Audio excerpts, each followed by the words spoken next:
Hey y'all, it's Rick with Responder Support Services again, and it's video time.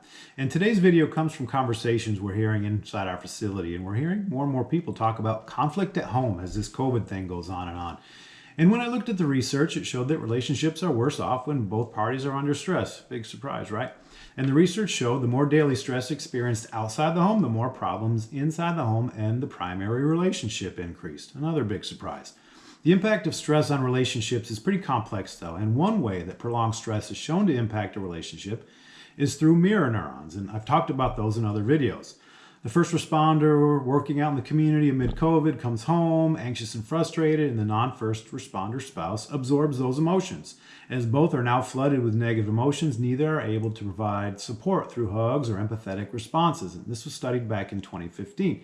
And the study author, Tom Bradbury, said, now imagine if both parties are in high-stress professions, and he calls this scenario toxic for relationships. Leaves me with the image of two porcupines that are trying to live together in the same tiny den.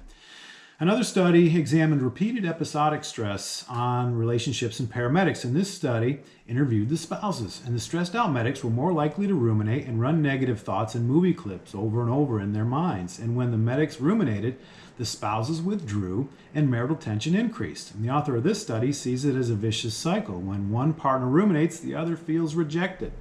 This leaves the first responder partner with no support or relief from the negative thoughts and images spinning around and around. And in these scenarios, the stress was amplified without the spouses being unified. And first responder instinct is to keep the stress bottled up and not burden the spouse with it. And that's a big mistake. And keeping it to ourselves is impossible anyways, thanks to mirror neurons. And we miss an opportunity to improve our relationship. Another study out of UCLA had spouses squeeze either a stress ball or their spouse's arm as that spouse received an electric shock. And the spouses who received the comfort when getting the electric shock by getting their arm squeezed had less activity in the amygdala, that's the fight or flight part of the brain, and more activity in the pleasure centers of the brain. And the final study I looked at followed 100 couples under repeated stress, and the amount of support they received from their partner directly related to how satisfied they felt in their relationship. And this link increased as the stress increased. In short, couples with a lot of stress, support strengthens their relationships. And the solution is simple, but it's difficult for first responders. Ask for help. Stressed spouses get more support when it's asked for. So listen up, responders. Let your spouse know what you need and what type of support you prefer. They're not mind readers.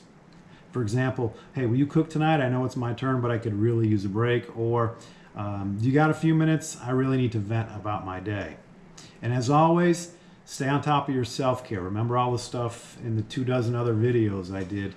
Get on top of your stress before you notice it. This is going to set you up to better be able to return the favor when your spouse needs it, even if they're not a first responder, because your spouse may be working from home while supervising online school and keeping everything else running, and that's heavy. So if you can relate to this video and you notice some of this stuff going on in your relationship, or you want to talk about anything else during all this, please give us a call.